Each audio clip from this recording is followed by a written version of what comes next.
All right, time's up for the last time. You've solved things fast. You've solved things faster. Now do the impossible. And it's located here on the shell server.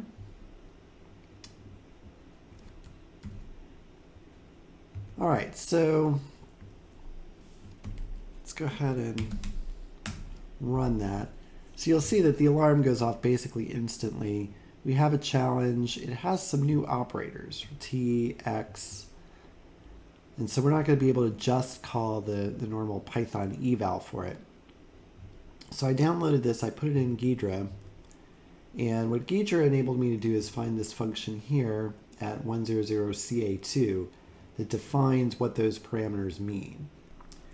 And so you can, with an ASCII chart, you can figure out, okay, this is your caret. Then some of these are special functions that just say the answer is the right-hand side, or in these breaks, the answer is the left-hand side. So I've now translated these, and I used a infix operator Python recipe so I could stick with my Python code. So for example here, you'll see they've defined an infix operator x that multiplies x times y, and you call it by doing pipe x pipe. So what I've done is I've created, I've copied that, and I've created an L operator, which gives you the left of the two parameters, and an R operator, which gives you the right of the two parameters. So this 2L4 would be 2, 2R4 would be 4.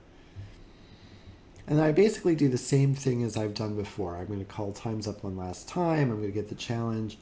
I replace R, O, and X with the R operator, and F and T with the L operator. And again, we figured that out here in Ghidra by looking at these values in an ASCII table to figure out what letters they were.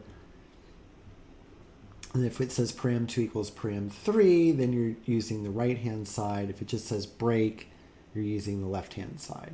Then it has the old operators, plus, minus, times, or, and, etc. Okay, so let's take this thing out for a spin.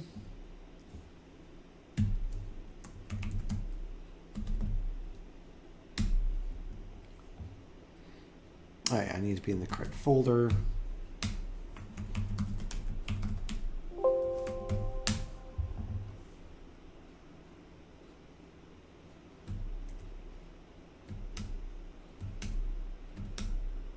Looks like we're having a little trouble. Yeah, the SIG. Oh, right. So my SIG alarm is going off. So I have to reuse my block signal program.